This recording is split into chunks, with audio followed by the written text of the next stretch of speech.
देखिए, सबसे पहले मैं इसका निषेध व्यक्त करता हूँ। और सोनम वांगचुक के बारे में जो जो घटना हुई है, बहुत ही दुखद की घटना है। ये महाराष्ट्र में, अपने देश में क्या हो रहा है। नरेंद्र मोदी साहब के पास से बहुत अपेक्षा थी लोगों को, लेकिन वो अपेक्षा भंग हो गई है। ख्याल में रखिए, युवा पीढ़ी इधर पहुंचना चाहिए, युवा पीढ़ी उधर पहुंचना चाहिए, अपने सात समुंदर पार जाना चाहिए, इंजीनियर बनना चाहिए, डॉक्टर बनना चाहिए, सब कुछ बनना चाहिए। लेकिन उसका अस्तित्व खराब करने का काम कौन कर रहा है? ये सरकार कर रहा है। मैं आपके माध्यम से कहना चाहता हूँ कि जल्द से जल्द पूरा महाराष्ट्र, अपना पूरा भारत देश नेपाल बनने जा रहा है। ख्याल में रखिए।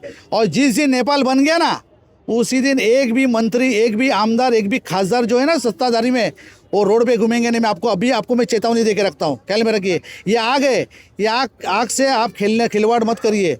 आपको अगर जो युवा पीढ़ी है, उसका संदेश, उसका जो भी उसकी तकलीफ है, उसको सुनना जरूरी है।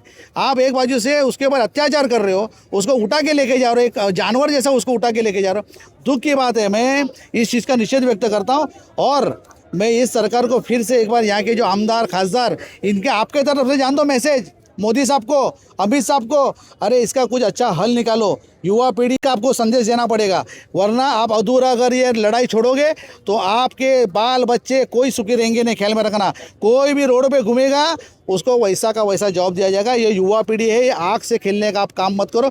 फिर से मैं एक बार आपको विनती करता हूँ।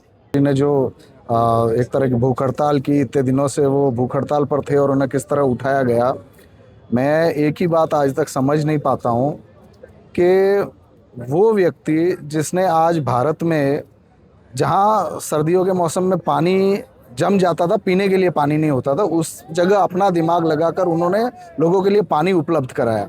वो चाइना के लोग नहीं थे, वो भारत के लोगों के लिए किया।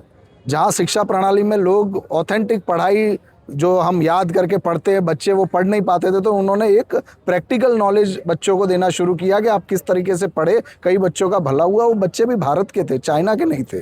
उसके अलावा उन्होंने सेना के लिए ऐसे टेंट तैयार किए जो सर्दी के मौसम में बड़े बड़े, जब सैनिक वहाँ पर रुकते थे अच्छे खासे, तो वो उनको हीट जनरेट करते थे बिना सरकार के खर्चे के। तो सेना भी भारत की थी, चाइना की नहीं थी। फिर वो लोग ऐसे क्यों बोल रहे हैं कि ये एंटी नेशनल है, ये चाइनीज़ एजेंट है? मतलब भारतीय जनता पार्टी के लिए कोई भी नैरेटिव सेट करना लोगों के लिए कि आपके खिलाफ जो बोलेगा वो एंटी नेशनल और आपके पक्ष में जो बोलेगा वो नेशनलिस्ट हो गया। तो मुझे भारतीय जनता पार्टी से एक ही बात पूछनी है कि मुझे पूरे देश भर में एक व्यक्ति, खाली एक व्यक्ति ऐसा बताओ जो नरेंद्र मोदी और भारतीय जनता पार्टी का कट्टर विरोधी हो लेकिन वो देशभक्त हो। मुझे वो एक नाम चाहिए, ऐसा मिलेगा नहीं। तो ये जो तानाशाही चल रही है, नरेंद्र मोदी सरकार ने इसे नाक का सवाल बना दिया है। 20-20 बच्चों की आत्महत्या हो रही है और धर्मेंद्र प्रधान शिक्षा मंत्री होते हुए इसकी नैतिक जिम्मेदारी लेने को तैयार नहीं है। सरकार उनका इस्तीफा लेने को तैयार नहीं है। मतलब इतना नाक का सवाल बना दिया कि युवा जाए भाड़ में, युवाओं को जो होना है हो, लेकिन मेरी इज्जत डाउन नहीं होनी चाहिए कि मेरे मंत्री ने इस्तीफा दिया। ये कैसा, मतलब एक तरह का घमंड है। इससे पहले हम देखेंगे हमारे सामने कैसे कैसे एग्जाम्पल है। लाल बहादुर शास्त्री जी ने सेकंड रेल दुर्घटना पे इस्तीफा दे दिया था, पहले पे दिया था लेकिन सेकंड पे उनका एक्सेप्ट हो गया था। ये इनके ही जो अभी साथ में नीतीश कुमार जी, इन्होंने रेल दुर्घटना पे इस्तीफा दिया है। पवन जी ने इस्तीफा दिया हुआ है। मतलब लोग अपनी जिम्मेदारी लिया करते थे।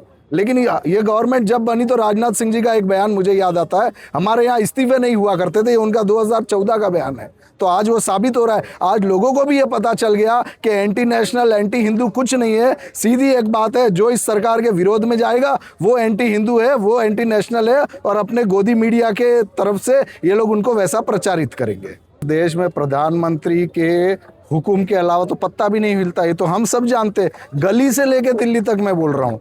तो हमें वाकई में धर्मेंद्र प्रधान का इस्तीफा छोड़ के उनका ही मांगना चाहिए कि आप ही दे दो तो सारी समस्या ही खत्म हो जाएगी, जड़ से खत्म हो जाएगी। ये हकीकत है। आप जब बड़ी बड़ी चीज़ें, छोटी गटर के उद्घाटन से लेके ऊपर तक आपके फोटो लगते हैं तो जिम्मेदार हर चीज़ के लिए आप ही हो ना। तो आपको ये इस्तीफा देना चाहिए। और ये युवा पीढ़ी है, ये शांत नहीं बैठेगी। अगर आपने अपनी नाक का सवाल बनाया तो अब युवा पीढ़ी की भी इज्जत का सवाल है, ये अंतिम दम तक लड़ते रहेंगे।